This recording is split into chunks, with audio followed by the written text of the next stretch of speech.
Hi ಹೇಗಿದ್ದೀರಾ guys? My new blogs. ಈಗ ನಾನು ಮೀನ್ಸ್ ಫ್ರೈ ಹೇಗೆ ಮಾಡ್ತೀನಿ ಅಂತ ತೋರಿಸ್ತೀನಿ ಗೈಸ್. ನೋಡಿ ಗೈಸ್, ನಾನು ನಮ್ಮ ಮನೆಯವರು ಮೀನ್ಸ್ ತಂದಿದ್ದರು. ನಾನು ಫ್ರೈ ಮಾಡೋಣ ಅಂತ ಈಗ ಮೀನು ಇಟ್ಟಿದ್ದೀನಿ ತೊಳೆದ್ಬಿಟ್ಟು. ಆಮೇಲೆ ಈಗ ಫ್ರೈದು ಪೌಡರ್ ಹಾಕಿ, ಫಿಶ್ ಪೌಡರ್, ಆಮೇಲೆ ಮೊಟ್ಟೆ ಹಾಕಿ ಕಲಸಿಟ್ಟಿದ್ದೀನಿ ಗೈಸ್. ಸ್ವಲ್ಪ ಸಾಲ್ಟು ಮತ್ತು ಚಿಲ್ಲಿ ಪೌಡರ್ ಎಲ್ಲ ಹಾಕಿ ಕಲಸಿಟ್ಟಿದ್ದೀನಿ. ಆಮೇಲೆ ಕಲಸಿಟ್ಟು ನೋಡಿ ಗೈಸ್, ಈಗೆಲ್ಲ ಒಂದೊಂದೇ ಹಾಕ್ಕೊಂಡಿದ್ದೀನಿ.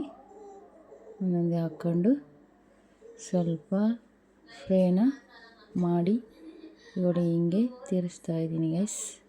ಸ್ವಲ್ಪ ಸ್ಲೋ ವರ್ಷನಲ್ಲಿ ಹಾಕ್ಕೊಂಡಿದ್ದೀನಿ.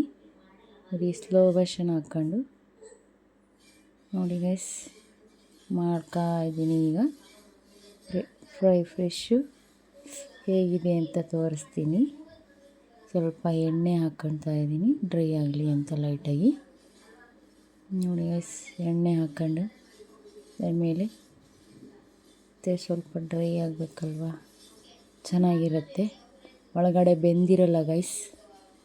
ಸ್ವಲ್ಪ ಸ್ಲೋ ಮೋಷನ್ ಹಾಕ್ಕೊಂಡು ಊರಿನ ಸ್ಲೋ ಮಾಡ್ಕೊಂಡು ಸ್ವಲ್ಪ ಎಣ್ಣೆ ಹಾಕಿ ಬೆಂದಿಯೋಕ್ಕೆ ಬಿಡಬೇಕು ಗೈಸ್. ಅದು ಜಾಸ್ತಿ ಒಳಗಡೆ ಬೆಂದಿರಲ್ಲ. ಬೆಂದಿದ್ರೇ ಚೆನ್ನಾಗಿರುತ್ತೆ. ಹಂಗೇ ಒಂಥರ ಒಳಗಡೆ ಬೆಂದಿಲ್ಲ ಅಂದರೆ ತಿನ್ನೋಕ್ಕಾಗಲ್ಲ ಗೈಸ್. ನೋಡಿ, ಹಿಂಗೆಲ್ಲ ಬೇಯಬೇಕು ಸ್ವಲ್ಪ ಎಣ್ಣೆಯಲ್ಲಿ. ಒಳಗಡೆ ಚೆನ್ನಾಗಿ ಬೆಂದ್ರೇ ಚೆನ್ನಾಗಿರುತ್ತೆ. ನೋಡಿ ಗೈಸ್, ಈಗ ಚೆನ್ನಾಗೆ ಬೆಂದೋದ್ರೇ ಒಳಗಡೆ ಚೆನ್ನಾಗಿ ರುಚಿಯಾಗಿರುತ್ತೆ. ಆಯಿತು ಗೈಸ್, ಅದು ಫ್ರೆಶ್ಶು ಆಗಿ ತೆಗಿತಾ ಇದ್ದೀನಿ ಗೈಸ್. ಈಗ ಹೇಗಿದೆ ಅಂತ ತೋರಿಸ್ತೀನಿ, ತಿಂದು ತೋರಿಸ್ತೀನಿ ಗೈಸ್. ನೋಡಿ, ಈಗ ಎಲ್ಲ ಆಯಿತು, ಫಿಶ್ ಆಯಿತು ಗೈಸ್, ಫಿಶ್ ಫ್ರೈ ಆಯಿತು. ನೋಡಿ ಎಲ್ಲ ಹೇಗಿದೆ ಅಂತ ತೋರಿಸ್ತೀನಿ. ನೋಡಿ ಗೈಸ್,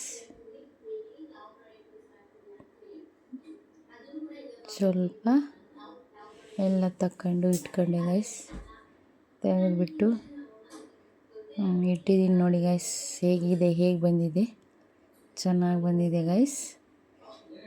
ಫ್ರೈ ಚೆನ್ನಾಗಾಗಿದೆ, ಸೂಪರಾಗಿದೆ ಗೈಸ್. ಈಗ ಎಲ್ಲ ಸೂಪರಾಗಿದೆ ನೋಡಿ ಗೈಸ್, ಹೇಗಿದೆ.